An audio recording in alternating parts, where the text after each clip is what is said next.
Hello, everyone, and welcome back to another edition of the 805 Uncensored Podcast, a podcast about leftist politics, music, spirituality, and more.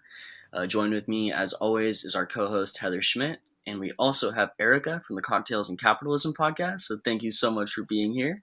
And we've got Tony. He was on here a really long time ago, so if you're a longtime listener, you may remember him, but if not, I would not blame you. But he's brilliant, and thank you both so much for being here. Glad to be back. Hell yeah, excited. So tonight we're pretty much going to be talking all about climate change and a variety of subtopics and kind of just whatever else comes up. So Erica, before you joined us, we were just kind of have like a general conversation about how like in this era it really sucks to be a kid. And a big aspect of that is because of the material conditions and because of climate change. And so something that I was just thinking about is, I'm not a parent myself, but I have friends that are parents. And even like my friends that are relatively like apolitical will come up to me and talk to me about climate change and say like, I don't necessarily like regret having my kids, but like, if I look back at it, like maybe I shouldn't have brought my child into this world just because of how destructive the ecological conditions are, and just really all the pain and suffering that goes into growing up nowadays. So what do you guys think about that? I have really found that striking, because that's really getting into political dialogue that otherwise, like, I think people wouldn't necessarily engage in, because this is really like just touching people's lives so closely now.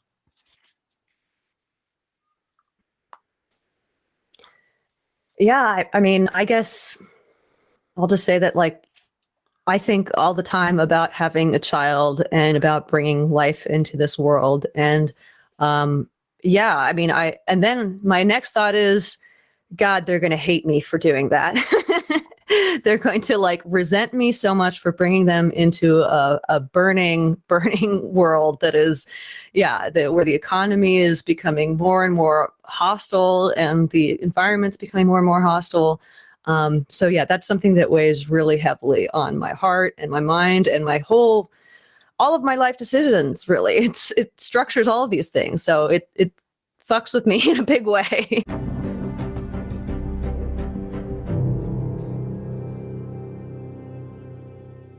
There's also kind of like a really the kind of punk rock way to like kind of like say like you are here to fight for a better world. Like it is this idea like I want to make the world a better place, and so like the idea that it is I never want to feel like it's too bleak for the human race to continue. I feel like that's like really I think that our perseverance is what makes human beings so great and wonderful, and it's really up to us to beyond what is happening to help forge a reality where like that, despite of all those things, you can still have like a the hope of a raising a family and having a decent childhood for a kid, because I think that it's possible, and I think that even in spite of what's happening, is I really do, and it might just be pathology on my part, but I think that it like a better world isn't just possible but inevitable. It's just how long it's going to take is really all up to us. Well, cheers to that. Thank you. Yeah, fuck yeah, that's awesome. Well, even something that I heard about that was just horrific, that's directly related to the climate crisis. So the wildfires in Maui, right? I heard a story about children are being bullied who have gone back to school because they're called homeless. They don't have anywhere to go. Yeah. Oh, God. And they're teased by their classmates, and that just inflicts further trauma upon the experience that they just went through with the disaster. So, wildfires is something that I particularly nerd out about, and scientists have actually said that we're in like a new era of wildfire that's called the pyrocene. Basically, fire behavior now is unlike anything since human beings have been on this planet. And it's it's particularly striking, right, that the deadliest wildfire incident in U.S. history, and I'm saying U.S. because Hawaii is part of the U.S., but I know about colonization and all that, etc. It's Yeah, by particularly force. striking that the deadliest wildfire in U.S. history took place on a tropical island. Yeah. I was gonna say there was a storm that came through recently in the Mediterranean called Daniel in Europe, and it was called a metacane by scientists. Are you guys familiar with this term? No. Mm-mm. So it's called a metacane because it takes place in the Mediterranean Sea, and the cane part is because it exhibits characteristics that are consistent with a hurricane. Okay.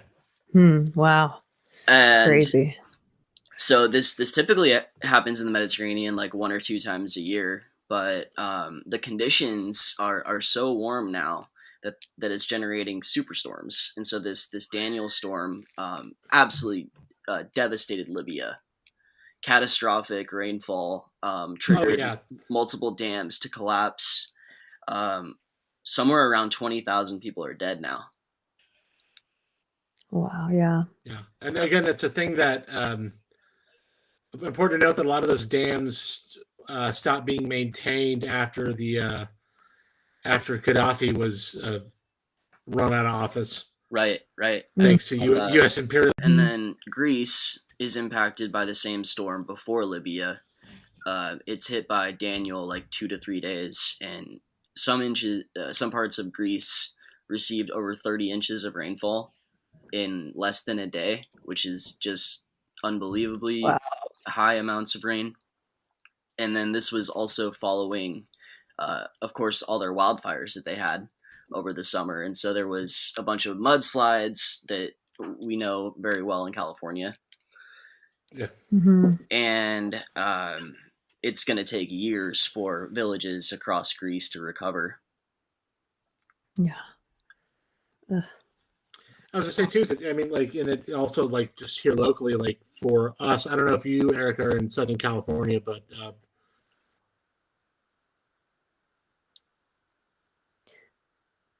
Central Coast. Central Coast. Yes, yeah, I live. He's 805 Ventura. I'm in Orange County. A subtropic region, right? Like literally, the climate has changed on us. Like Yeah. we now live in like what was once kind of a Mediterranean style climate. It's now subtropic. Now we got to deal with rain and humidity. It's fucking awesome. God damn. Yeah, no, it's one of those ones it's I think that like that's really where it's like as bleak as it is, again, my psychosis makes me optimistic of it, is that like it's impossible to ignore, right? Like literally at a point now where anybody who is skeptical of climate change, you can flat out just be like, well, you're fucking wrong, or you're a bad faith actor, and like you don't.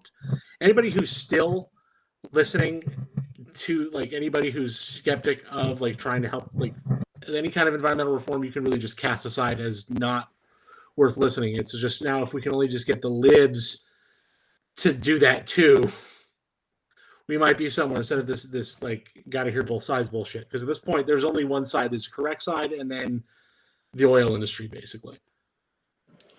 I mean, I think that people are going to, a lot of the people that have bought the fossil fuel propaganda, misinformation, I think that they're going to die burning in their homes, still thinking that, these are cyclical patterns of the environment, and, there's nothing that humans did or that fossil fuel interests did to create this. I mean, that's my deep cynicism about the fact that, that the fossil fuel industry also knows the writing's on the wall. Like that's why you see like Saudi Arabia is like basically buying the PGA.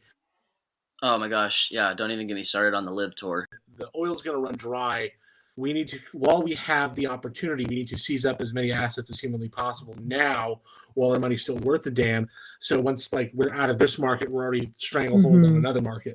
And I think that's one of the other hopes is that really everybody who's holding on to it's really just like it's like a lumpen kind of mindset, right? It's like these people are never going to be convinced no matter what. It's just at this point, it behooves us to just ignore the voices that are on the other side, because at this point, like, why would you still listen to them, right? How much can one person be wrong before you're like, dude, why am I still letting you flap your gums at me?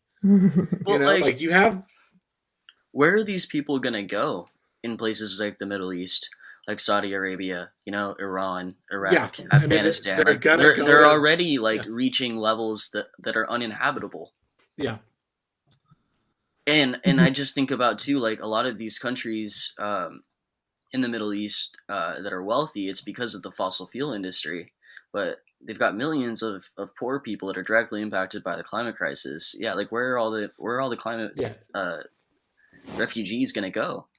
I don't know. Literally, it's kind of at a point where it's going to create a circumstance where, it is creating like the inevitability of socialism.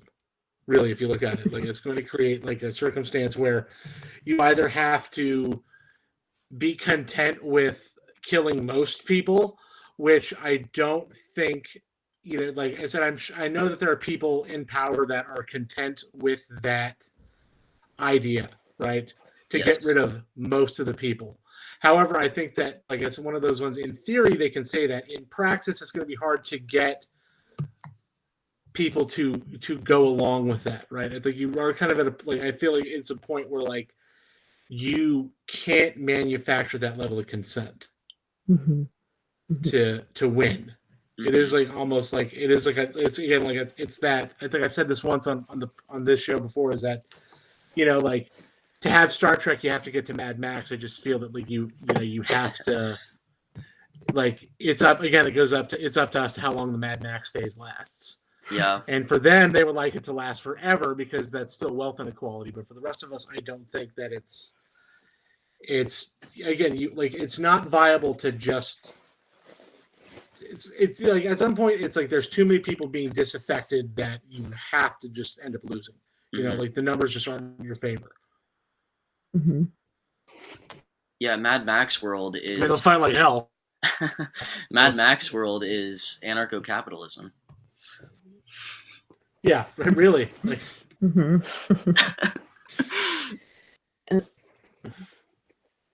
We kind of talked a little bit about the role of American imperialism in climate change, or some of these disasters that are unfolding. And since we've talked about the Lahaina Fires, I thought it would be maybe good to go over a few of the kind of how that was related to American imperialism. We went over there. We basically demanded that, or we took over the islands. We, ousted the local indigenous royalty that they were based actually in Lahaina. That was like the capital of the Hawaiian kingdom, basically, that burned. But because there were all of these, American companies that went over there, in particular, just a handful of some really, really huge ones that then, kind of redid their whole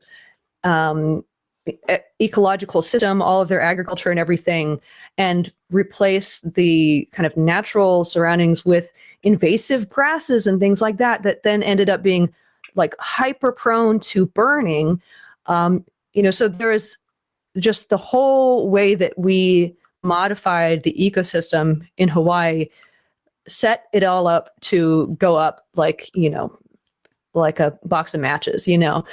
So I feel like that's such an important part of the story to tell, always kind of tracing back to American imperialism and its impacts all around the globe. Your point, Erica, like the largest fuel loads from the fires were from the sugarcane plantations. They're just abandoned invasive grasses that grew super tall. So yeah, you're 100% right. It's such an important point. Exactly. Yeah, it was it was mainly Samuel Dole, right? The Dole pineapple plantation was the biggest. So that's always the funny tidbit, is that you have a fruit synonymous with Hawaii that there is no indigenous word for it because it's not an indigenous plant. Yeah. Oh God. And now look at the situation now. Like just this morning I saw an article that said that most people are not going to be able to afford the cost of living after the island is, or the area of the island is rebuilt. Most of the people that were there prior to the fire. And it's, I mean, I don't really see anyone stepping up to really do anything about that. Yeah. Um, or to prevent that. I mean, you have all these uh I don't know what are they called, venture capitalists, private equity Yeah. investors that are Yeah. just kind of like chomping at the bit to get out there with Yeah. their suitcases of cash. And that's not a hyperbole. I mean, before COVID, you had all these investors showing up all over the country because they could see the housing situation even before like the last few years, and they would show up with suitcases full of cash, and they're just ready to do that out on Maui. And I don't see anyone with the strength and leadership to stop that, you know. Mhm. And actually, you guys were talking about how you know with climate, at some point, the people are going to burn in their homes not believing in it, right? But I Mhm. think that the real problem we have with climate change right now is that there are a lot of people who believe in climate change, right? Believe it's real, but they don't have the balls still to say no to the oil companies. Yeah, Um, or they think that they're going to be immune from it. That's why I said you have so many yeah, billionaires that are trying to go to space, is that they think they're going to be, yeah. you Except know, yeah, The Ocean Gate Or look at co-founder or wants to send like yes, 1,500 people to Saturn. yeah. yeah, good luck with that. Jesus Christ. Yeah. I just bringing that up too. That was one of the things that I feel that it was the one meme that really kind of I think really changed the zeitgeist. You can see is that how much like that was like a shift in the Overton window when those fuckers blowed up. Is you can like how craven all the jokes were, how nobody cared that it was literally yeah. because it was like it was pure hubris. It was like that pure John Galt fucking Oh, yeah. bullshit just kind of made manifest and showing that these guys really are these inept clowns. Yeah. Yeah, and also James Cameron stays winning.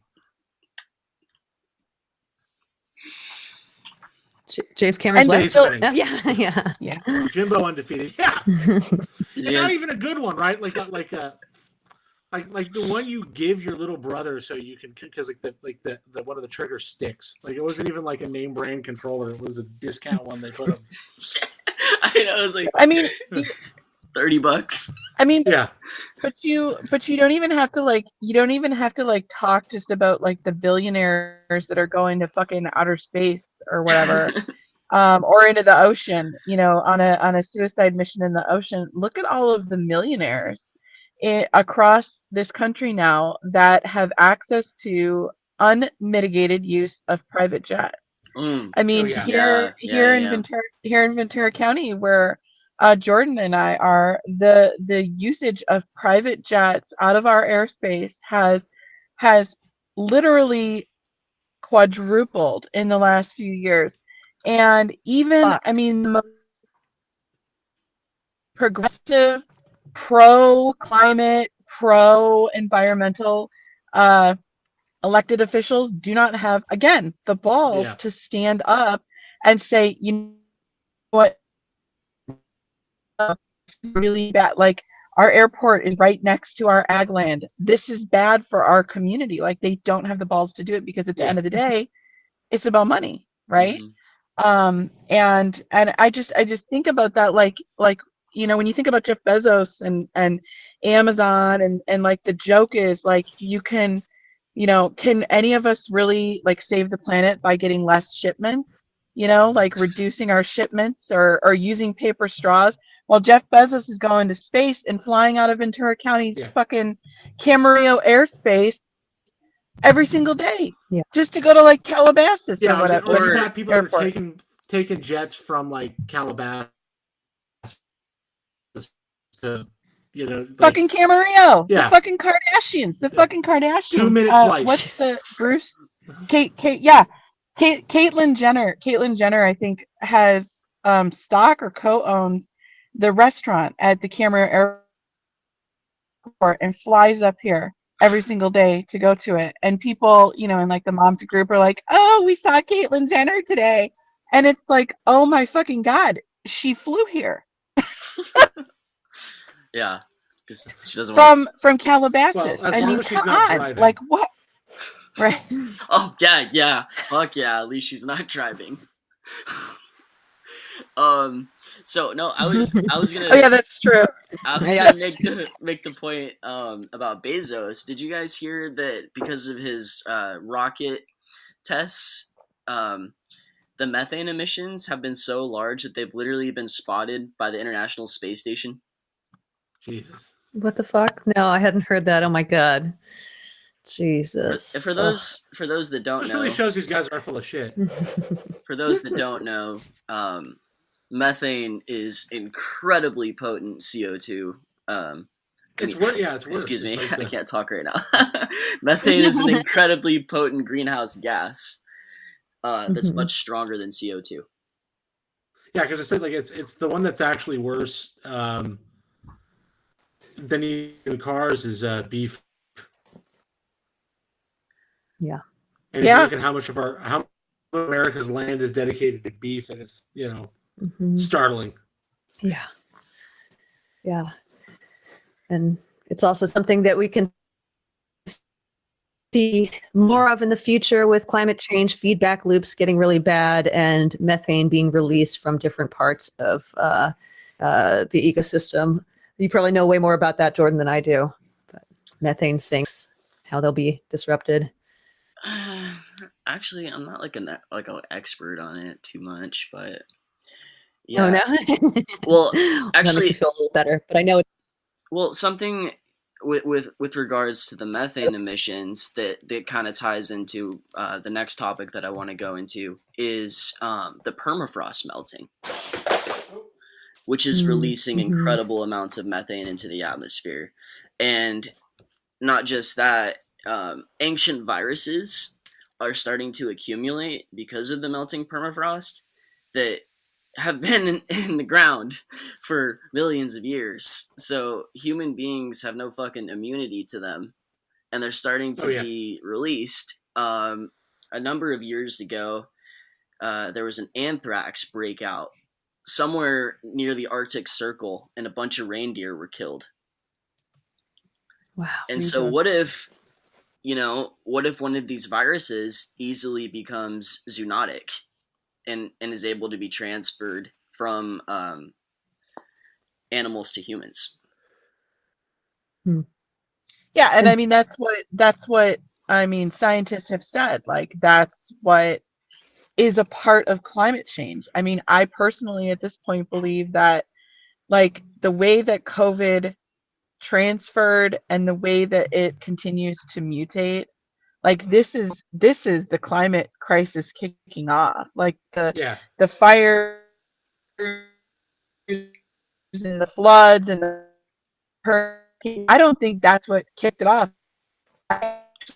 And I think a lot of connecting the dots, or maybe it's too political to connect the dots, but that's what scientists have been warning is going to happen. More and more disease closer and closer Yeah, together. And oh, sorry, go ahead. I was just saying I'm a secular man, right? I'm an atheist, but like I said, if there's nothing that has kind of made me more like uh, thoughtful of like the concept of like a guiding force trying to like send you a sign than the fucking COVID-19 pandemic, where it was like literally, hey, this grind you're doing is destroying the planet, so I'm going to create a disease that Yeah. requires you to stay inside, literally stopping us from commuting, watching as like some climate effects started like slowly rolling themselves back, like the air quality for like a 2 month period was like holy shit, like we can like Yes. it was like you can fix this. This is Yeah. fixable. Like this is not permanent. Like this can be, even like if we change it, we can change it in another way that is beneficial from us, right? Like I said, anything made by men can be undone by men. Like these kinds of weird things uh, that we don't like think of, and it was like to be like a really weird sign, or like even like weird dumb ones, like in Newport Beach, they like we closed off all the beaches, Yeah. and then like a bunch of people were no, it's Huntington Beach. We're like because Huntington Beach is that Oh kind of yeah, wild. because it's Um, fucking 1930s Berlin. Yeah, they were like, hey, no, we're gonna go on the beach, right? Like, and then there was like a little tsunami. It was like little things like that that were like, hey, man, like maybe we should listen to the earth. Yeah. Like it's saying something here, and we're just kind of not paying attention. They had a White Lives Matter rally. Yeah. No, Yeah, but they like did. No, they came up it's here and had one too. that's yeah, right. That's right. In Thousand hey, Oaks, they hung a fucking banner. yeah, it's Yeah. bananas. It sucks too because like Huntington Beach would be a wonderful town if it wasn't for the people. I know. It's Like got an beautiful. amazing, yeah. Like their central library is one of the coolest buildings I've ever seen. It's one of those ones, especially as somebody who's like a flat out Marxist communist. Like I'm like, hey guys, go there. Brutalism is a beautiful piece of architecture. Don't let them tell you otherwise. Oh, yeah, we want to talk about climate change too. Talk about the fucking history of oil drilling in Southern California. Have you ever seen old photos of Huntington Beach, like from the 20s and 30s? I can imagine. I haven't seen it myself, but I figured it was probably Yeah. something like The entire beach just covered in oil rigs, and Wow. everybody's a stone toss from them, and Wow. it's just disgusting. yeah. And that is still going on here in Ventura County. We have Yep. in Oxnard, right down the street from my house, we have a little neighborhood that first of all, it's right across from a farm that has a rig on it, and they vent 24 hours a day. So they're venting their oil rig 24 hours a day. But if you start driving through the neighborhoods, which I've been doing lately, there are people that have little like miniature rigs in their front yard. That's the frustrating part, right? Where it's like you have politicians campaign on no, like Gavin Newsom will tell you how much he wants to fight the fuel industry until like he has to sign off on drilling contracts. It's just none of these. Like again, I do think it said like my hope is again that like it'll be enough of like the apathy of the general population that is going to eventually force the hand, because like I said, the politicians we have on hand again, if because it goes back to the old adage, like you scratch a liberal and a fascist bleeds, right? Like these guys are not going to do anything to stop capitalism, because they're otherwise their fucking dipshit children will have to get real jobs. Yeah. Yeah, and what about like all of the people that have long-term COVID just because of the smoke exposure from wildfires? Yeah. Like I looked at some data, and there was a significant spike in cases and deaths in the second half of 2020 following the wildfires in the Pacific The Northwest. wildfires. Yeah. Mm-hmm. God. Yeah. Well, I think that I highlights how these crises kind of build on each other, Mhm. right? Like, and the other thing it highlights, I think, also is how the people that are going to be left behind, right? The people that were left behind with COVID are the people that are going to be left behind with the climate. Yeah. We were talking about the extreme poverty out in like Saudi Arabia, places that are almost already becoming unlivable. Well, look at the coast of California. There are very poor populations along the coast of California here in Oxnard. Yes. Oxnard is expected to be underwater by like 2050. Where the fuck are these 200,000 people going to go? Yeah. Jesus. And Yeah. none of them are certainly going to have the money to go anywhere. I got Yeah. news for you. Because Oxnard is one of the poorest communities in Ventura County, in California, actually.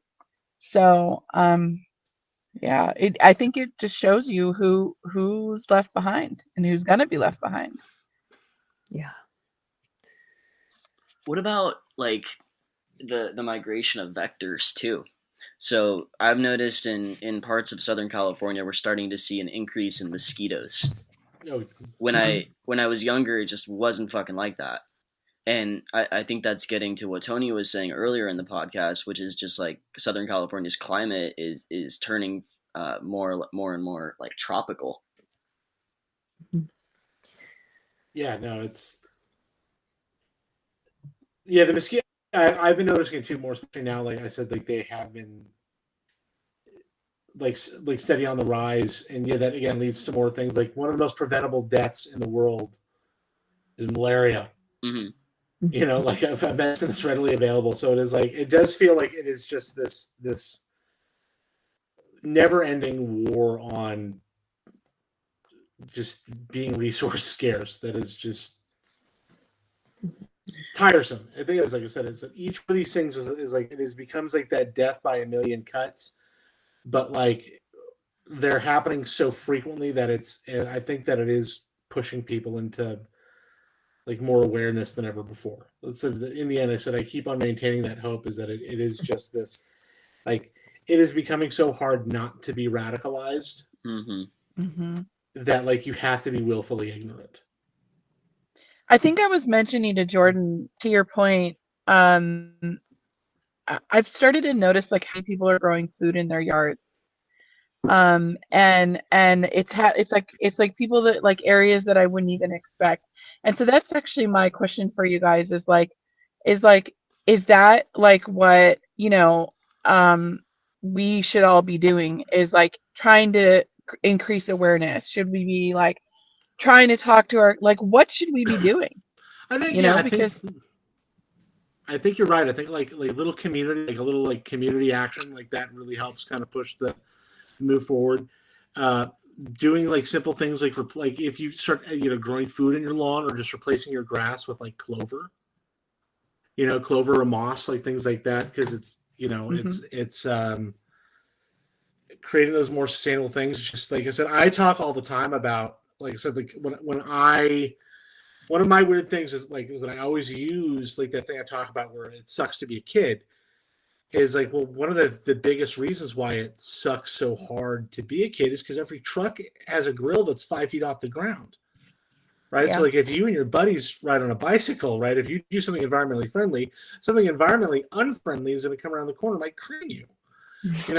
Like these little things that I just talk about, and kind of like it's just a way to like help make people more direct cognizance of this. Like really one of the big problems is again going back to cars, right? Like one of the big drivers Oh of yeah. climate change is just talking about how our relationship with cars is completely fabricated and manufactured by corporate interests to make us dependent upon it, make it so hard to live without one, right? Instead of creating like I don't know if how many of you've taken like the train pill, but like once you kind of get I into like love you the start train. I always like take you it ever to San Diego. yeah, like you said, I like one of my favorite TikTok people is that guy Jake Gata. He also works at like the Long Beach Post, right? Where he'll just talk about like how cars have so directly like fucked us, and how urban planning is built around this horrible thing that makes the rest of our lives completely miserable, right? Because Yeah. like I don't know about you, but like the 70s are long over, right? Like I said, I don't like fucking driving, right? It's not a fun thing Yeah. anymore. Like it's not like I'm not getting in like my 302 fastback and like hitting the PCH because no matter what time of day you go out now, it's fucking busy. Yeah, Yeah. I Like know. like because like we've created this 24. Not only do we now have like a car dependent culture, we have a 24-hour car dependent culture, right? There's like no time when there's not like I always use for example like in Orange County the 55 northbound. There's a stretch where like it's like it used to just be backed up a few hours of the day. Now it's like backed up 160 hours a week. Mm. Like it's just there are these weird congestion points because you got a 24-hour culture and everybody's got to drive everywhere. Yeah, Because of how we zoned our life. and that was one of the best things. Like one of the silver linings with COVID, right? Was being able to work remotely. So like all of these fucking supervisors just Yeah. forcing everybody to go back into the office, it's so unnecessary for so many reasons. Creates like additional Well, yeah. air pollution, creates just fucking traffic jams. Like it's just so It's absolutely unnecessary. It's insane that we're still doing this. well, said it's because you have like the saddest cretins in the world who just need that office life because it's the only time they. The culture, man. It's the Yeah, culture. they interact, and then also the big one is that this another one that directly correlates with this is like there is a huge incentive to maintain the value of commercial real estate. Yeah. Yes. Yeah. Exactly. They have to justify the corporate yeah, they have office to just leases. which is like one of the most frustrating things in the world, right? Because if you actually look at America, right, like America has built like we don't build housing, right? Like we don't build housing in all this country. We build a fuckload of office buildings. We build a fuckload of parking lots, right? Like we have created buildings where you have these multi-story buildings that are half empty through the day and are basically they're half empty 40 hours a week because those are the only times that people who've leased them are in the office. And then for the rest of the week, that whole area is vacant, right? You can go to places where there are brand spanking new buildings open up, and you can go on a Friday night, nothing's there, right? Because like God forbid like you zone that to be a mixed use building where X number of floors are condos, X number of floors are housing, and then like the bottom floors are like businesses, and you've created like a thriving community. You've created this zoned fucking world where you have to get your car to drive somewhere to go on a walk. So it's like you can't have something like a convenient like live work kind of mixed use community here in the States anymore. Like we killed that and it sucks. Yeah. I mean, like, what a world, right? Where you could just like go down the street at 8 o'clock in the morning and not hear a rush of cars go by. Yeah. Yeah, and that's one of those ones too. Is that people talk about cities are noisy. Like cities aren't noisy. Cars are. Yes. Like the car is really the problem. Like I mean, like look, I know I'm guilty of it, right? Because it's like everything I like. Because I like right now I'm living in like the heart of like suburb hell. You know, like there is nothing to do within walking distance. So like I got to be one of those assholes who drives to take a walk because like there's nothing to do. And if you are walking around, like I'm trying to walk around, like yeah, like do whatever. If you're out at a certain kind of night, then you're getting pried on because you have these like next door freaks that are just Jesus. Yeah, like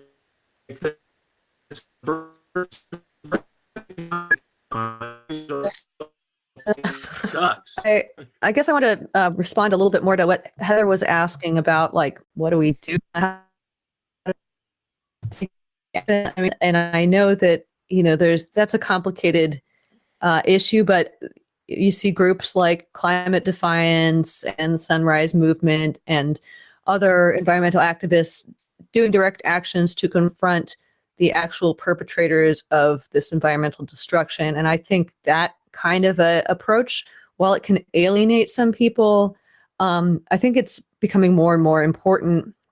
And just showing up at the rich CEOs' houses and protesting at their actual place of residence, things like that, I think need to happen soon because, like this isn't going to get better. And the people who are actually responsible for the situation that we're in, the fossil fuel moguls, need to be held accountable and to a point where they can't just, weasel out of it. They can't just go home to their comfy house and be completely isolated from all of the bullshit that they're creating through their actions and their money making.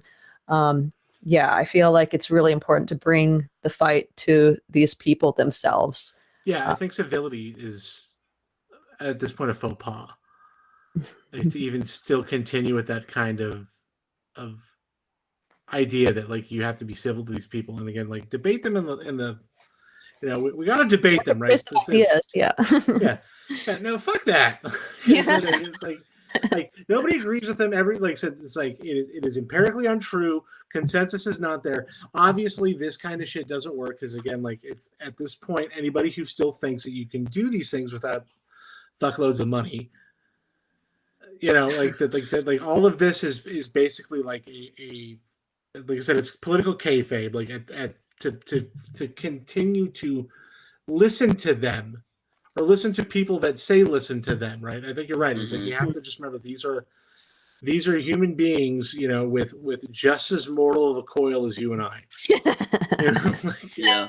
It's they have names, they have addresses, and they have fears. Yes. They have insecurities. And I've said I'm not going to say out loud what needs to be done, but like it is one of those ones where somebody eventually will have nothing to live for enough, right? Like, so it's ever, like Shinzo Abe might have just been like the first.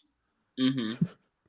Like I think like that there is this like because like again like the civility only helps a fascist, right? Like it becomes one of those things where if you are directly harming, it's, I mean, come on now.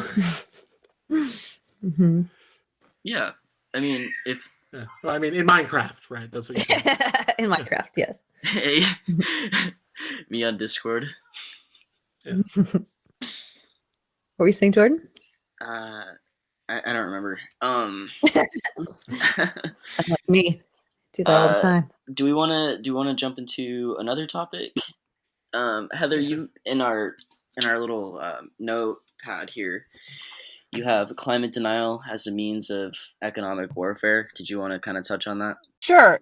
So, and that's actually a great point to segue to that because when we're accountable, um, you know, there there are a lot of like policy points, right? That we could have that these people are also being allowed to refuse to make. For example, heat protections, right? That is something that we have here in California, heat mandates, where like employers are required to give certain amount of time, breaks and water breaks and a certain amount of shade if it's an outdoor labor. And but at the federal government there are none, and I view that as keeping people in their place, Mm-hmm. right? um and yeah, so that was kind of just I just kind of wanted to open it up to the group to what you. Oh, sorry, are you there? Yeah. Yep. Yeah. Okay. I feel like we are reaching a point where like it's not, how do I want to say this?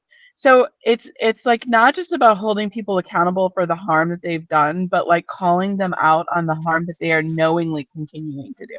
Mm-hmm. Yeah, no, And I that's think.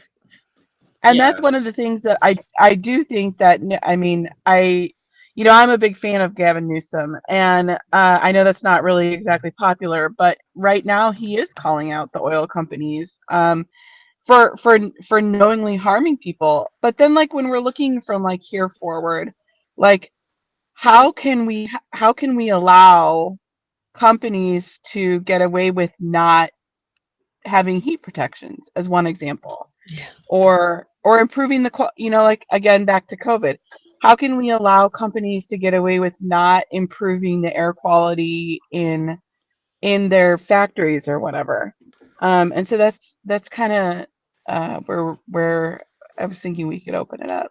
I think that you're on to. It's just that again, I think that there's like how this is still even a thing is that there has to be so many people that have been brainwashed by like that lib civility politics bullshit, Mm-hmm. where it is just like you can't Mhm. confront these people at their homes or where they eat dinner or stuff like that. But I think that like that was one of the most satisfying things I saw, where it was like they started running DC politicians out of restaurants and stuff. It was like back in 2020. Mhm. Like where it's a you like I said again, it has to remind these people that like that they're, if they're not acting in good faith, neither should we. Yeah. Right. And I think Yeah, that's I where agree. it becomes this thing where it's like I think it's really hard for some people to like one of the biggest things really is that like it is like so hard to get people to like understand that like that you can break the rules, like the rules have already been broken. That you're not doing anything. I always call it like that. It's the like I always like on one big toilet. I used to use a lot of wrestling analogies because I'm a white trash latchkey kid. Like that's like kind of like the language I grew up with.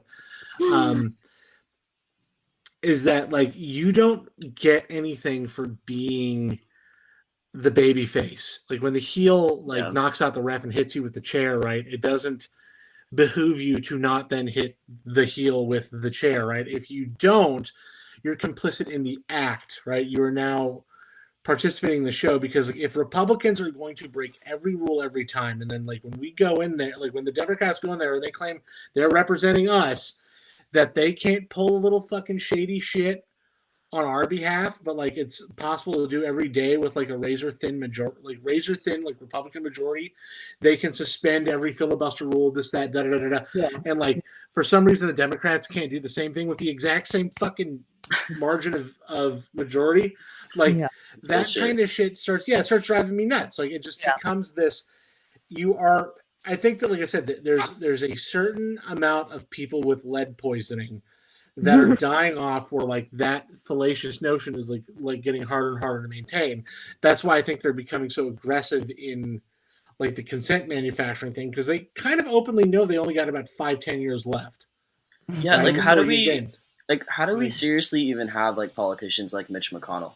Like somebody that has multiple like miniature strokes, and that's not that's not hyperbolic. Like I think he just pooped his pants. Really just but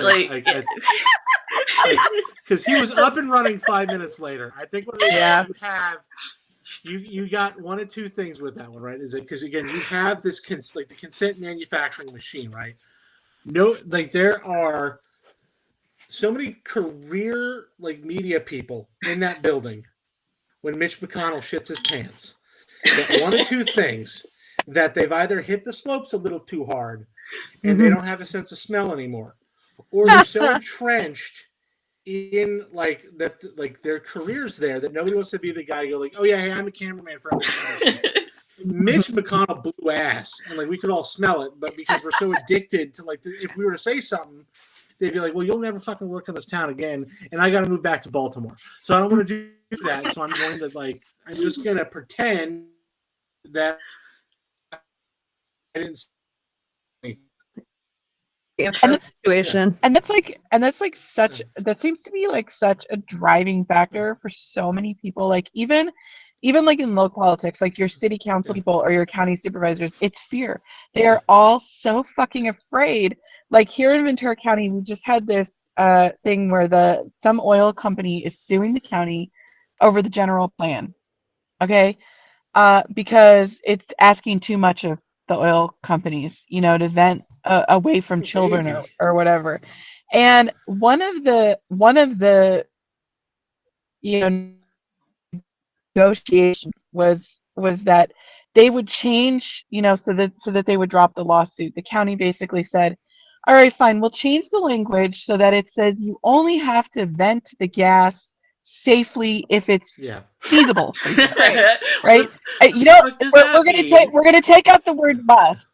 We're gonna take out the word must, and we're gonna say it's if it's feasible for you. Just stupid, ridiculous, stupid semantical shit, right? Yeah. But all except for one supervisor went ahead and voted for that. Even the Democrat who is the chair of the board, and the reason why is because of fear, because he is so fucking afraid. And this guy is a rich kid, rich, and you look at his fines paid for him to Democrat, but he's still so fucking afraid of these oil companies. And you're seeing that at every single level. They are all afraid. And like you said, even in the media, it's like the media is now even it's afraid. become like that. Like the bourgeois class is very, they have much more solidarity than we do, right? They're just going to be promoting their own at any which way. So they have now created this horrible like professional managerial class system where the only way to like be in that circle is to already have been in that circle. That's why, like, you know, it has entrenched in it where it's like now these industries all feed on each other, where it becomes like this. That's why there's no, you know, like they make the jokes about, like, you know, like how like every modern musician now, you check their Wikipedia articles, like their parents' name is in blue. You know, like it's the same with all these guys, and like every class, right? It's become, because like there's no social mobility anymore. So we've created like a new caste system essentially. That's making it impossible for, like, again, it's just going to create a disaster. You know, like I said, I think going back to it, it's like it's going to create a disaster when you have, like I said, think about every child that has gone to school during COVID, and imagine like what's going to happen when they become adults and enter the workforce and have not a goddamn thing to live for. Yeah. Yeah. Yeah. Yeah. Yeah, you know, we recently had an incident here not in Oxnard, in Camarillo, where there were like these kids, they're like middle school age, so 13, 14, and they were riding, you know, their scooters up and down the aisles, screaming, swearing, knocking shit off the shelves, pushing over these like old people. You know, Camarillo is really an old town. So pushing old people over. The store manager doesn't know what to do. The school resource officer is there, doesn't know what to do. The principal is there, doesn't know what to do. And Yeah. the parents are like at work Yeah. or whatever, and you know, are arguing about it on Facebook, right? And my response was simply, what the fuck do you expect these kids to do? I mean, Yeah. these kids are staring like into, you know, uh not to get like too out there, but Nietzsche's abyss, right? Yeah, I was They're, thinking they're, exactly. Like all I they mean, have is the blue light of the mental illness machine. yeah, You know? yeah. No, that's exactly what they're Yeah. staring into nihilism. It's totally nihilism. Yeah. I mean, they're like the generation of nihilists, and I agree with you. I mean, what have we given to them? Nothing. And Yeah, nothing. I have 3 kids, and 2 of them are under 18, and I am like, shit if I know what we're gonna do with you guys. Yeah, oh my God. I mean, they all pretty much, even my 19-year-old, she pretty much assumes that she's just going to be living at home forever because, one, how could she afford anything? And 2, the world's imploding, you Yeah. know? Are they excited to fight in the climate wars? Yeah, right? No, no, they're not. And and that's another thing that we were talking about. Kids have a more like acute awareness of what is going on now. Yeah. Like, Yeah. did you, like, when I was growing up, I didn't know what the fuck was going on in the world. But now it seems unavoidable for them. I mean, we were staring at existential threats like every day. Yeah, right. as It's kids, like, you know. I mean, I knew That's climate true. change was happening in the future, Yeah. but I wasn't seeing it at the time. yeah, And I mean, it's hard to, it's hard to, like, yeah, I mean, just imagine being a kid, right, and your shooting drill is being interrupted by an actual hurricane. Like, those are the kinds of Yeah. things that, Yes.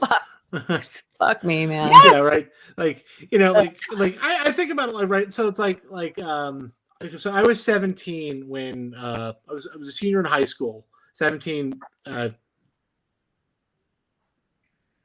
old in September, like when September 11th happened, right? So it's like I entered my adult, like, so it's like I kind of always made that like analogy. It's like I watched like the world change, like as I was entering adulthood. Yeah. Like I was kind of like, I like, even as like at 17-year-old, I was kind of aware that like the world that I was told I was entering no longer exists. I'm about Yeah. to be Yeah. turned into an adult in a world that is completely different than anyone before me has lived into, and I'm going to have to enter this one, like learning this stuff in this world with no one to teach me, because I'm the first one to do it, right? Like I'm literally like an adult in the post, like turning into an adult in the post September 11th world, right?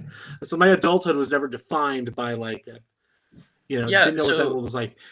I was saying, but imagine being I can't imagine being 14 and experiencing during COVID essentially a 9/11 a day Mm-hmm. of Yeah. knowing that 3,000 people are dying needlessly every day, right? So it's like 1 million people died over the course. How many COVID deaths are we now? 1.1, 1 million? Like I don't even fucking know. It's the Lost count. deadliest. Yeah. It's the deadliest event in U.S. history. Yeah. And it's interesting that you say that because I had just started college when 9/11 happened, and it's hard for me to like remember a lot before that.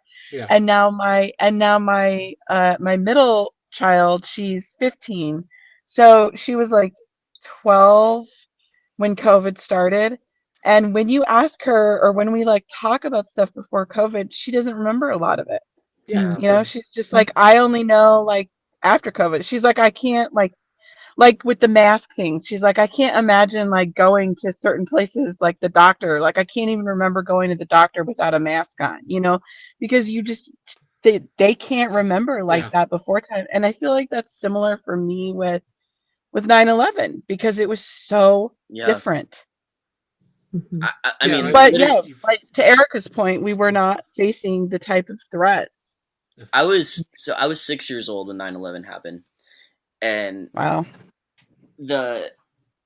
it's I can't like the whole post 9/11 world has been my whole life.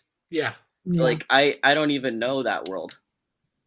Yeah. Before that, so I've just been in like multiple wars on terrorism. Yeah. Just completely fucking decimating the Middle East, murdering countless innocent Iraqi civilians, etc. Yeah, that's my whole life. It's so crazy just to like actually kind of wrap my head around that there's a huge segment of history way before 9/11, but it's just impacted our lives so much now. Yeah. Oh my God. Yeah. Unfortunately, I'm going to have to sign off here because I have to run to a family dinner thing. With, No, I appreciate it, Erica. Thank you so much. Well, I It was really a pleasure to meet you. Oh, it's so good meeting you, Tony. And I really appreciate you guys putting this panel together. I think you're tackling some of the most important topics that are happening on this planet, and really, really like what you're doing here. So thank you for doing it. Thank you. That means a lot coming from you. Yeah, and something that I was just thinking about too with regards to nihilism is like somebody like Andrew Tate doesn't fucking exist without nihilism, right? Like just the extreme rise of these misogynistic social media influencers, they don't exist without capitalism just destroying the world. Yeah, no, it's so funny to like. I think about this all the time, where it's like it's so wild that Andrew Tate is this big media figure now. Because like, I remember, like this is about 7-8 years ago, about 2, 3, 4 Twitter accounts ago, so you can't even find it. But I swear I did this. I remember he would just go on and he would just say some like generic like MRA shit. Yeah. When his kickboxing career was kind of winding down, like he was like starting the proto thing. Yeah. And like I was part of the garbage Twitter, like just shit posting or like shit posting reply guys. Mm-hmm. Like I both that guy and like posted a gif of him getting knocked out. Like that's the kind of dork this guy was, where it was like an easy layup too. Like this guy is just one of those. It's like I don't know how to say this without being ableist, but it's like I do feel that. So apologies in advance, but it's like I do feel that we can really see with him is that he has like a ASD, and it was never like diagnosed, and like so his movements are very contrived. Mm-hmm. Like he kind of rehearses everything, and a lot of that just comes from it's like this guy isn't even happy. Family that was rejective of his his behavioral patterns, and so like they just kind of, and so instead of like falling into like a healthy environment, like he's just exacerbating his own mental health pathology onto the world. Yeah. Yeah, like I think it's really hard to watch too sometimes, because like, this guy is definitely like, it's like like, buddy, you shouldn't be worshiping your dad. Your dad is the worst guy in your life.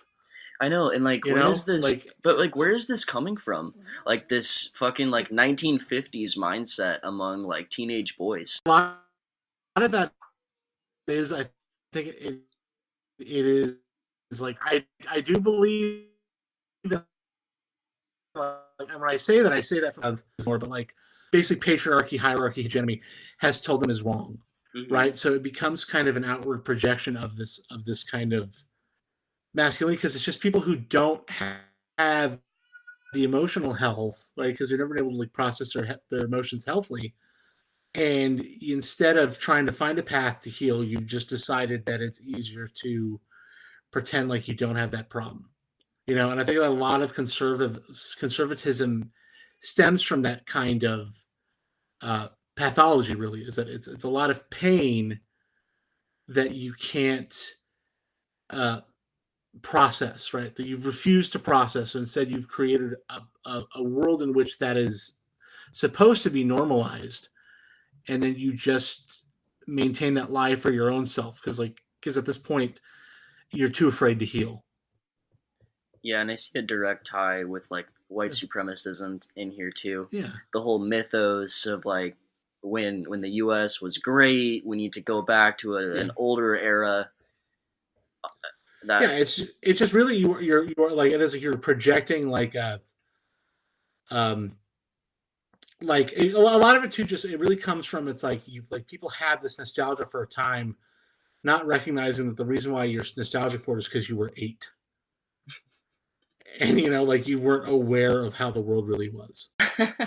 yeah, and then we just have we've got all these like white supremacist sympathetic politicians on the right, Yeah. that'll constantly tell these kids over and over again, it's feminism, it's women, Yeah. they just don't want to be.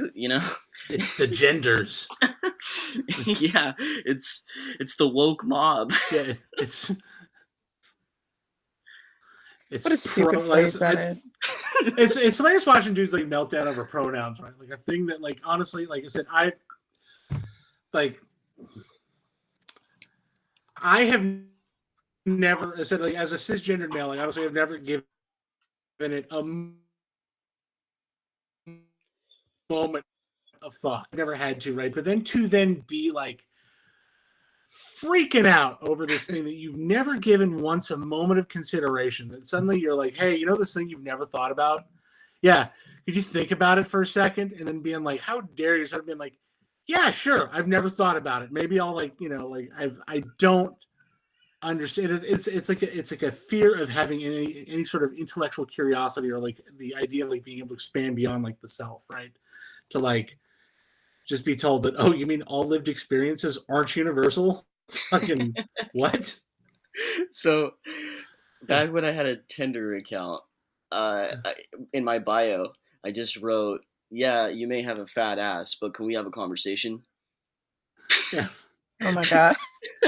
Because like, everybody just posts their body or whatever, like Yeah. themselves looking good, but I'm like, what the fuck do you actually have to offer? I think, and that's kind of actually like one of like the really horrible things about this ties into climate change, right? Because like we now no longer have like the concept of like a third place, Yes. right?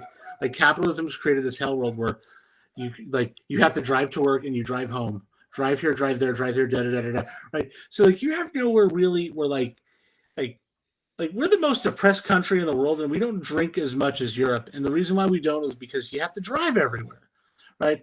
There's like no place where you can just go that's near your house, right? Where you're Well, supposed to also we have meet cops people. everywhere. Like Yeah, we have yeah, right. everything's criminalized. Yeah, it's like, well, yeah, the suburban panopticon. Like it is, yeah. It's like, so you can't. There's nowhere to fucking hang. So you have to meet people on the internet, right? But it's like, you can't be.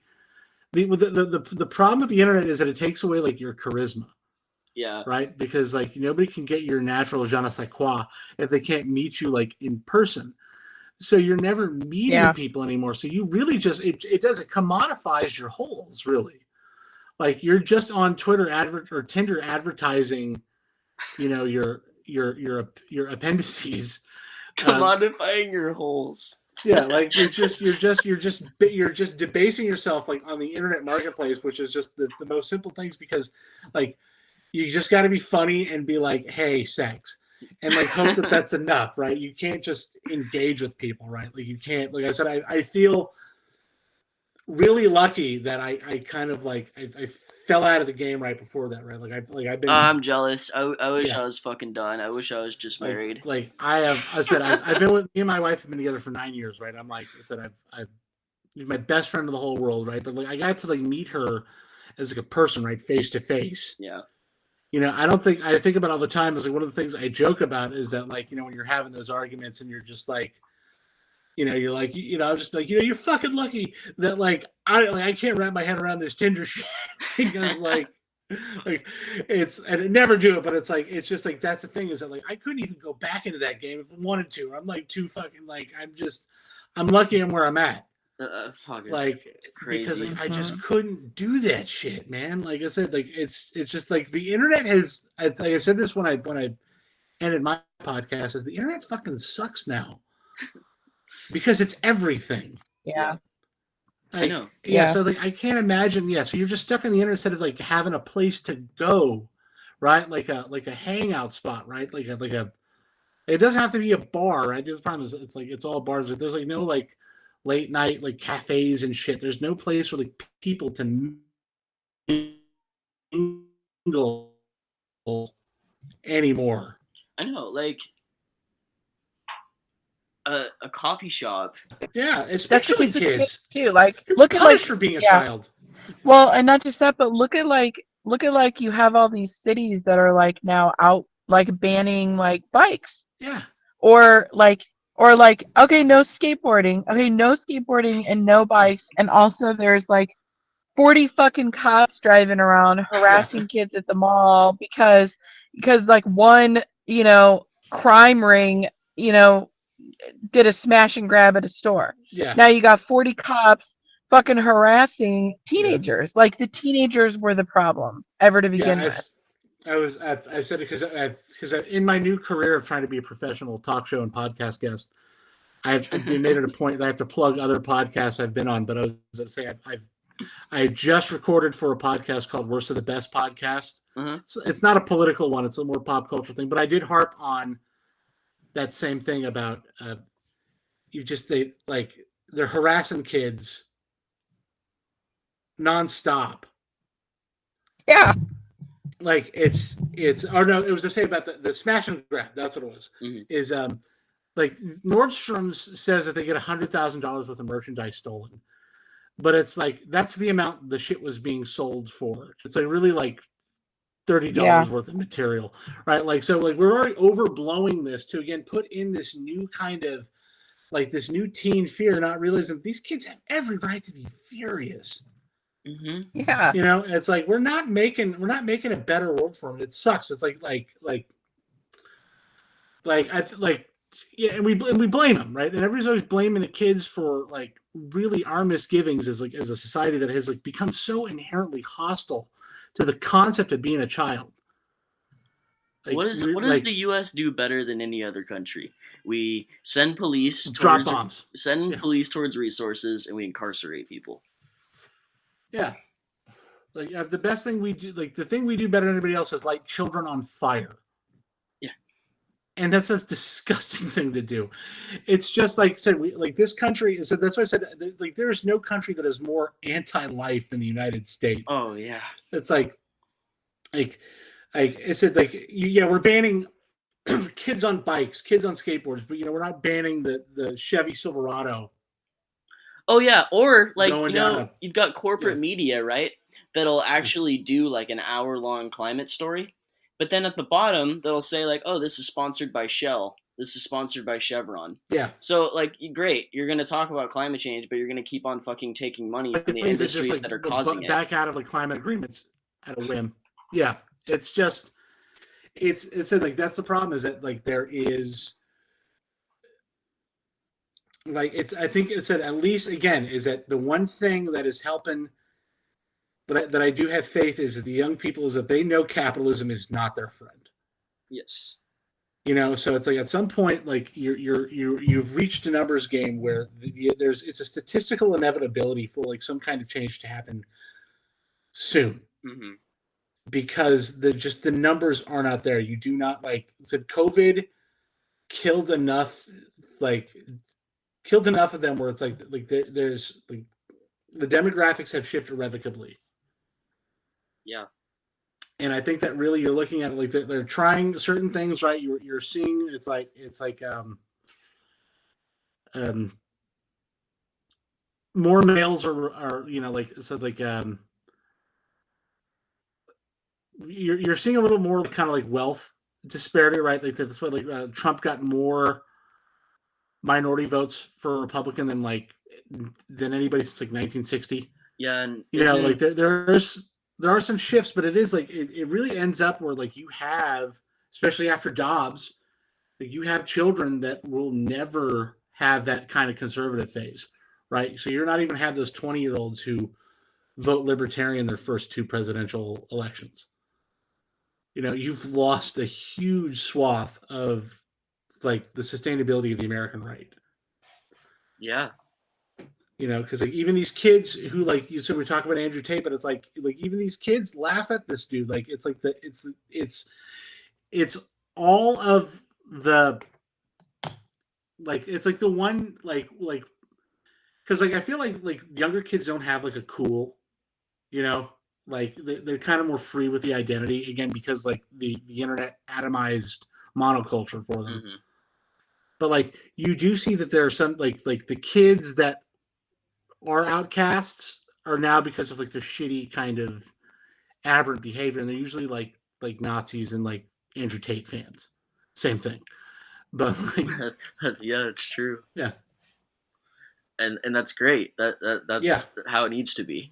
yeah. No, I mean, Fuck, like I'm terrified right now. I just saw that yeah. we brought back book burnings. I mean, not that they ever left, but Yeah, I know it is. It's like we have like, but it's like it this. it's like seriously, like politicians are participating in it, Yeah, like 1930s Berlin. Like it's different. It's Fahrenheit it's 451 shit. yeah, and I think that like these are desperate moves in the admission that so like fascism is on the rise, but like an optimistic thing about why fascism is on the rise is because so is communism. Yeah. This fascism always kind of like acts as like a direct reaction Well, to also because capitalism is in decay, right? yeah. Yeah, I mean, like I said, it's that's why everything is like I said, literally like we are in the end, right? Like that's why like food is like every time you go to the grocery store, like like the prices are going up at least that's an exponential rate, right? Like the markets, like there is no more frontiers for capitalism to penetrate.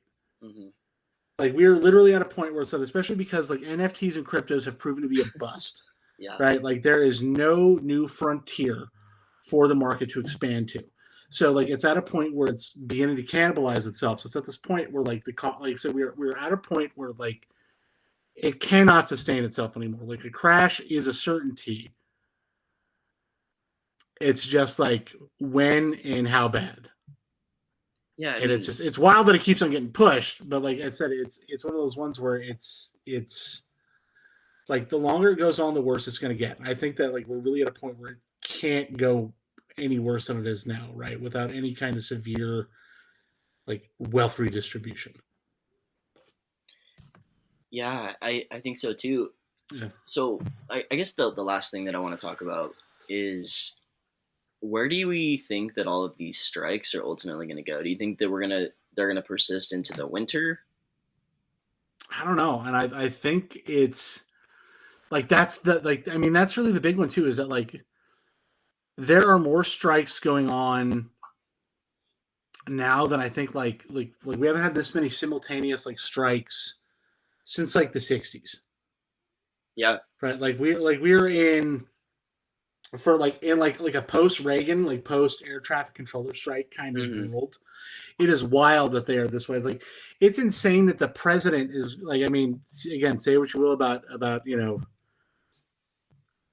Joe, but like it's wild that a sitting president is going to go to a picket line.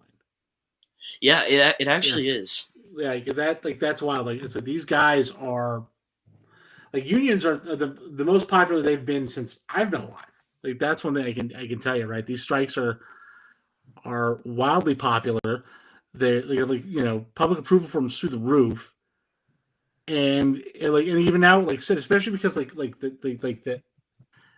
very savvy people are now, so because everybody, like all the smart people on the internet are leftists, right? So like everybody, like they're now getting like, okay, like let's give like raw data. That's why like how fucking stupid does the SAG strike look when it's like, hey, you just spent $500 million not to give us 47 million. Yeah. Like it's like who's the fucking dumbass here, right? Like it's like you're not even winning like on a public relations front.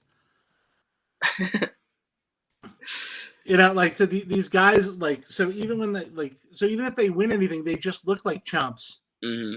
You've created a situation like where there's more apathy again, and like you can't be creating more apathy because eventually there's, like I said, there will be a riot in this country that like sets something off. I think that's like the one real big thing that they're really worried about with the George Floyd protest is that like they were ready for that, but I think there's another one, not that one, but again because we live in America, the next one is going to be really significant, So, and that's why I think there's a lot of efforts. I Like, that's why I think there's a lot of more money in the police state right you now, mentioned, yeah. Do you because want they do you want to realize make that a like point, Heather? Because I have something to say yeah after you.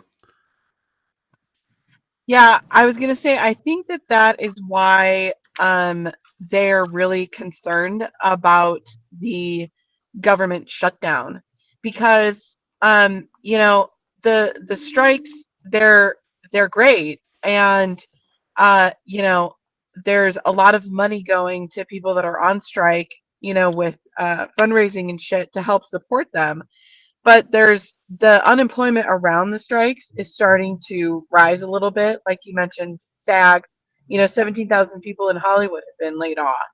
And a lot of them don't actually have any kind of funds. And so you have people that are already kind of like starting to get kind of ticked off. And Hmm. now the last government shutdown, 850,000 people lost their jobs as a result of that. And I don't see there being like a COVID relief kind of thing now, if that were to happen. And I think that that's a significant block of people that they're very concerned about losing. yeah I think that they're incredibly concerned because like let's be real, like most really essential things, if the government shuts down, still continue. Social Yeah. Security, Medicare, Yeah.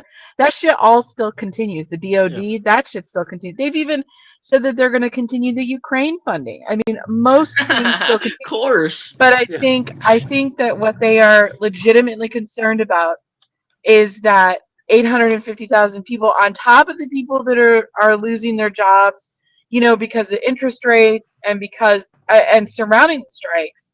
I think I think there's some concern around that because yeah, I mean you can't have that many people unemployed, you No. know, and unable to eat after inflation. There's so much uncertainty with the inflation after COVID. I mean, it's like a what's it called, a pressure, a boiler powder keg. pot. Yeah, powder keg. It feels like a powder keg waiting to happen. Oh, big time. And I agree. I think that the next event is probably gonna kick off something much bigger. Yeah. And I agree that that's why there's. I mean, even look at the COVID funding that was left over. Joe Biden told the states, "Go ahead and give it to the cops." Yeah. Yeah. I mean, come on. That was And that was preparing. Oh I yeah. I believe. Well, I actually wanted to make a point about George Floyd because you brought him up, Tony. With regards to Cop City, and Erica knows oh a yeah. lot more about this than I do, so I wish I brought this up when she was still here. But they cite the murder, the day that George Floyd was murdered, as the day that like everything went to hell. The Atlanta cops. So like, what does that say? Like, I just said I put this on TikTok the other day. Is that the cop city is that the Atlanta's building a $90 million facility to like train cops to beat up all the advocates that wonder why they couldn't spend $45 million on public housing. Like it goes back to like this country would rather spend more to punish people than fix the problem. mm-hmm. It's yeah, no, it's what's it's like what Heather's talking about is like COVID funds ended, they just say give it to the police, right? Mm-hmm. Meanwhile, every one of the Republicans in your life is convinced that Democrats are defunding the police, right? Like, like I know the LAPD is seriously a fucking army. Yeah, an army So of is white Ventura supremacist County. gangs. So is Ventura County. Yeah. Ventura County. Have you fucking seen how many cops are out at all fucking times? Oh yeah, and yeah, I guess we could talk about this too. Their little event that they promoted, Heather. They're like, come check out all of our police militarization toys. Yeah. It's open. Oh, I know. It's open to the public. Yeah. Fucking yeah. crazy. It is, like I said, it is gearing for that kind of, like I said, everybody in power kind of knows the writings on the wall. I think they're just kind of trying to soften their impact. Mm-hmm. Well, because there was a tweet that like encapsulated this perfectly. It was like, militarizing the police is the solution to the climate crisis. Militarizing the police is the solution to the housing crisis. Yeah. It's just throwing more and more resources towards cops and incarceration. Yeah, because it's literally the one industry that the private sector can't effectively, because it has to be a huge money pit. Yeah. See, it's the one thing that they know costs a lot of money, that they don't want to put the onus on themselves, so they found a way for the taxpayers to subsidize their own oppression. Like, it is one of the, yeah, goddamn America. Like, the more I think about this, goddamn.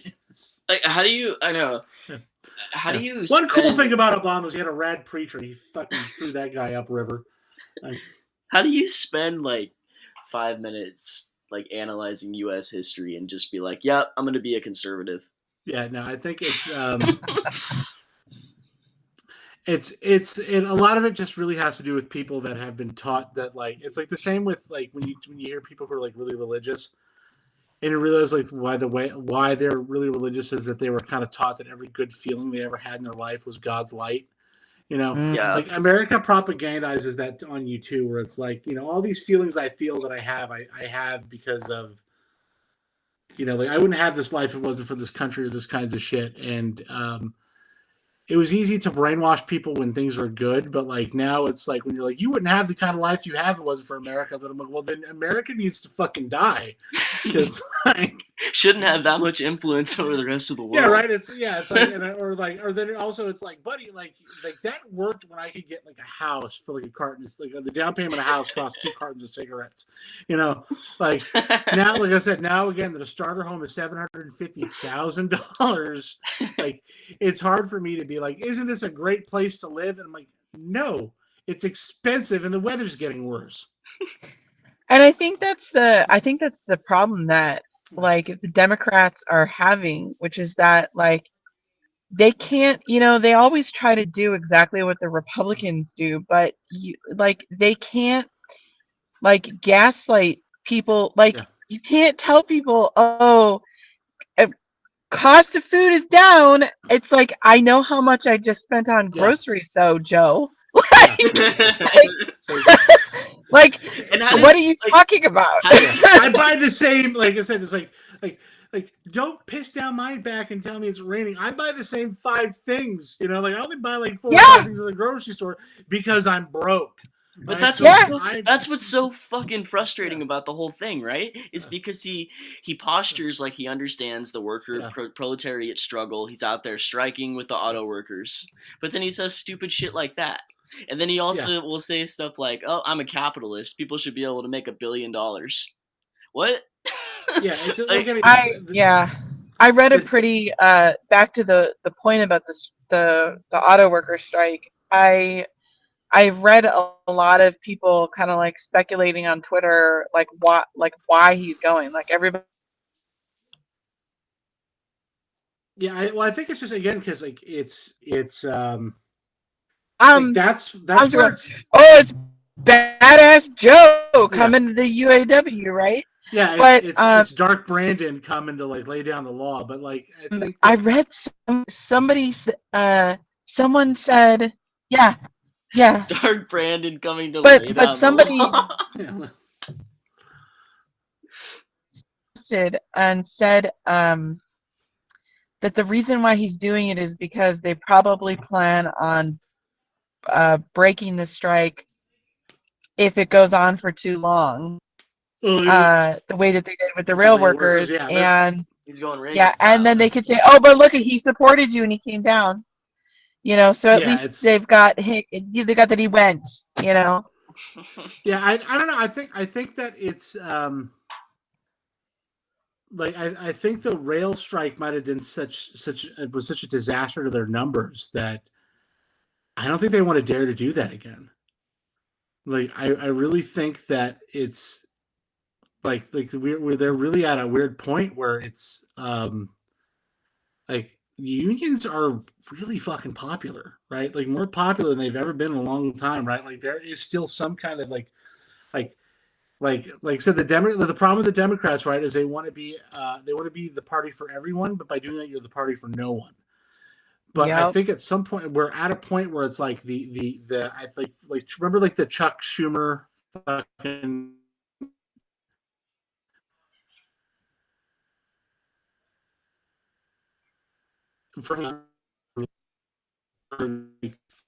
Pittsburgh industrial sector will gain 2 in the Philadelphia suburbs or something like that. Like that didn't work, right? At some point, they've kind of acknowledged that like you have if you voted Republican in 2020, you will never vote Democrat again because at this point, like you believe that like the Democrats are literally the devil.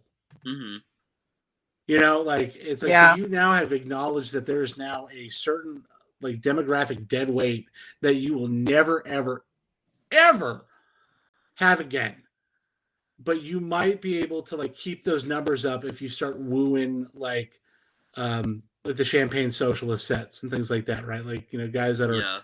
like the democratic socialists, right? Like, it's like I mean, leftism is a spectrum. We forget that a lot of us are just really to the left. Somebody else new join. What's up, Rob? Hey, what's up? Thanks for popping in. I clicked a link about climate change discussion. I was like, oh, yeah, okay. And then, what? It's just like happening right now? We started at 7.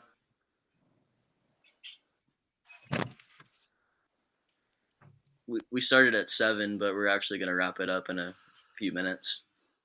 I was going to say I wanted to bring up that I think a hot take I have too about climate change that I really wanted to roll over with is like I think we actually sleep. I like nuclear power has been given such a smear campaign over like the last like 50 or so years, and like it's one of the most like viable ecological alternatives to and people think when I say that it's what the fuck are you talking about, but like You mean the amount of temporarily, right? Like while we invest in like renewables? it's like yeah, it's like to get rid of coal you should go to nuclear, Yeah. and then also Oh, fuck because like yeah. No, no doubt about that. like that like because like if we just do that and then even like the technology slowly adapts itself so like that the waste potential like over time keeps on going down Yeah. because they find Yeah. ways to extract more and more from the waste, and then like really it's like I think we look at like there is some like potential in solar, but I think that like the real potential is you look at like where all this like science is going in, we're way closer to like room temperature like super colliders than like ever before, right? Like we're kind of in a point where like we might as well have like reactor infrastructure in place when like the real like Yeah.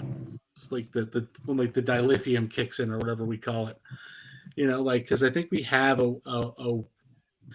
it's like it is like the one power that would help like kind of get us into that um help conceptualize the concept of post scarcity, which like I think really helps like the leftist like thought process is like if you acknowledge that we have the technology to like give everybody like a really good life, you know, Yeah. like yeah, we're at a point where like there's not literally anybody starving is being starved on purpose, right? Like anybody who's Yeah, they're sleeping all on the policy street, decisions. it's all Yeah. policy failures, right? This is all policy choices. Yeah. Like like acknowledging that you have a really like boundless energy source, so you can kind of explain to people like, yeah, buddy, like I'm not taking away your to quote, especially the prayers up to the guy Matt Kreisman from Chapa, who talks about how like the biggest threat to like any kind of pitched ideology is like when you suggest to take away the treats. Hmm. Yeah. You know, like if you tell people, hey, we can have this, but like if we're gonna have to take away this luxury you're really accustomed to, like it really kind of drives that away. And I think that like having this idea of like, hey, yeah, no, like energy is a thing that's not scarce, but like our continual use of these kinds of power sources are going to be what fucking kills us. So we might as well go to this like again like nuclear compared to like pollution and like danger in like the cultivation and like production of the power, way less than coal and oil, like Hmm. way less than solar. Like it's like And because people It's yeah. fall also off roofs every day. You Yeah, know, you know like what's also like much cheaper is not having to replace your homes every year because Yeah. of yeah, climate disasters. yeah, right. Like it's like Yeah. you know, Well, and I think to your point, I mean, the thing about nuclear that I find so interesting is that like the evidence and the data about it like overwhelmingly shows that it is safe and it is getting safer. yeah, And that the technology is just is advancing so rapidly to make it so much more safe. And I just find it baffling then when I hear politicians say, well, no, we don't want that, or that's not safe. And it's like, but yeah. wait a minute, have you even read like the studies or the data, or have you, I mean, are are you actually like understanding the evidence No, because I that saw The you know? Simpsons. Yeah, yeah, exactly. Yeah, exactly. I And The that's Simpsons did was the biggest. Sorry, the Simpsons was the biggest smear campaign on nuclear power of all time. As much as I love the show, like it did yeah, I have agree. like Could I mention a little bit about the weather part Yeah. of it? Absolutely. I heard you mention about the climate disasters, and um, I remember I grew up in the 805, and when I was away in the Air Force, I remember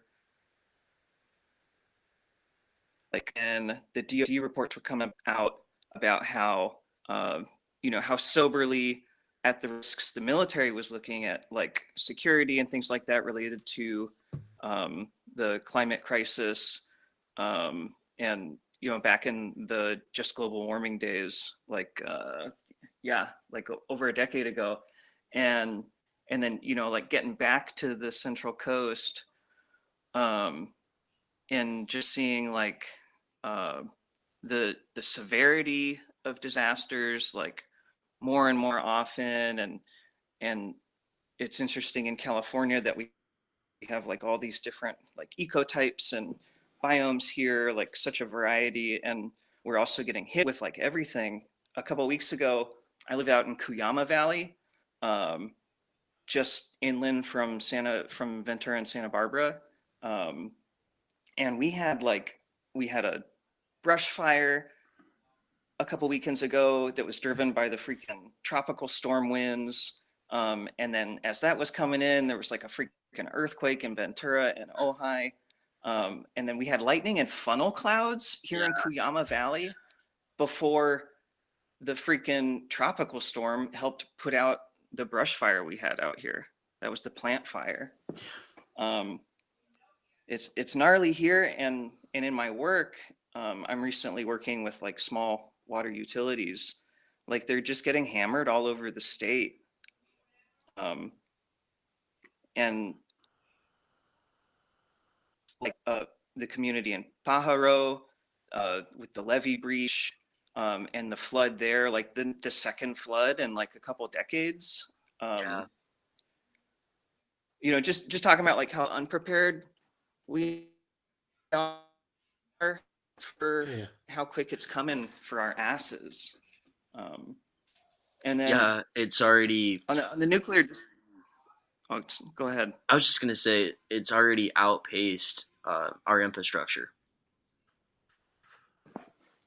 Yeah, no, and that's the one thing I think too is that a big push to like I think that one of the things you can talk about like climate change is that like if the like I said a reallocation of resources would like we could create the largest public works project to uppace our infrastructure to brace for a climate collapse. Like That's that's like a one happening. thing. Yeah. Exactly. Yeah, like like a lot of the problems we could do is like just sorting our trash. Like stupid shit like that. Like we have I said the materials are there, the resources are there. We're just The will is refusing not. to accept. Yeah, exactly. Like we're refusing to accept that like you just have to scare people in power who are trying to get dinner. You just got to like get over their shoulder and be like, hey, what the fuck are you going to be doing about that climate shit? Whenever they try to order pizza, like. Well, and I think that like the resistance to move to nuclear, right, is a fear thing. So it's like what is there that's scarier for them Yeah. It's that Chernobyl, Well, man. that we can make clear, I will right? tell you what's the scariest part. Like the scariest part, really, that they don't say is the most feasible thing about nuclear power is that it would have to be a publicly run power grid, and that scares the Yeah, hell out of yeah, lobbyists. of course it Yeah, it does. sounds like a Yeah, lot of money to be lost. yeah. That's why it's like a lot of like a lot of fucking cheap power Yeah, oh, for dude, everybody. Yeah, I don't know fucking, I about this wouldn't, one. I wouldn't put it past the CIA to coup within our own country. Yeah, yeah. I think that's like that is like Empire the scary thing. Files. Yeah, especially Uh, you do have the scariest part about living in America is probably is that the country that is most willing to bomb other people would very much bomb itself. Of course. Yeah, and they have before. What were you gonna say about Empire Files? yeah, Abby Martin and on the Empire Files, they did a really awesome episode, maybe a couple weeks or months back, maybe a little further back. I'm not sure, but it's about the nuclear waste sites in like Washington, and like how much money and like the is like in that, and the like the status of the waste, and of course also it ends up in like the munitions that they used in Iraq and just sent to Ukraine Mm-hmm. or are about to. There's yeah, Yeah, I mean the terrible what can happen with the waste. the jokes the Yeah, jokes that that is people are levying towards yeah. like Hawaii needing to change its name to Ukraine so that it can start getting some aid is not even hyperbolic. Yeah, right. Yeah. Yeah. No, that is it again, but it's like this country only knows how to maim. So it's like, of course, all of our money's going to be going to giving arms, like basically laundering arms to another country because, like, God forbid we ever fucking help us all. We have politicians right now that are unironically talking about fucking invading Mexico. Yeah. Yeah. And again, back to that, like people in power not paying attention to the evidence in front of their faces. I actually just this last week, for the graduate program I'm in, wrote a paper about Ukraine and the foreign policy, and there have been like 3 or 4 recent studies talking about how dangerous it is when your foreign policy is increasingly just about militarization. I mean, when your foreign policy is nothing but going over and bombing the shit out of Yeah. people, or giving bombs to other Sending people so bombs. they can bomb the shit out of people, yeah, Yeah. it's like it's unequivocally leads to rising fascism, Yeah. leads to domestic issues, leads to a degradation of quality of life for the people in your country, and look at what we have happening. But Yeah. in spite of this, who do we have that again has the balls to like look at this evidence and look at this data and say enough? No, we have no one. Yeah. Except for like, this is what really fucking pisses me off is when I start to agree with people like Marjorie Taylor Greene. like, like yesterday she posted this fucking video about the Ukraine funding and the way that they, did the DoD bill, and I was like, Jesus Christ, I agree with her on this. I genuinely think it's one of those ones where it's like an Operation Mockingbird type shit, right? Where it's like, Yeah, like, like, yeah, broken clock. Like it's like one of those ones where like Marjorie Taylor Greene, it's like, or I always use Alex Jones as like the prime example. Like 85% of what Alex Jones says is outright fucking nonsense. yeah, He says 15% of, sometimes he'll say something factual. So when somebody on the left repeats that, you sound like a crackpot. yeah, And I think that's really like what's designed to do, right? Where it's become this thing where it's like, yeah, you can't be against the war in Ukraine. yeah. You can't be like, Because then you're a Russian sympathizer. Yeah, you're a Russian sympathizer. We did the same thing with You're a we did the same thing with Iraq. If you're opposed to the Iraq war, you're Yeah. a Saddam Hussein puppet. Yeah, and this one is so perfect because it's a war that we're not even really in, It's Yeah. just like, Thank you. You too. yeah, thanks, Rob.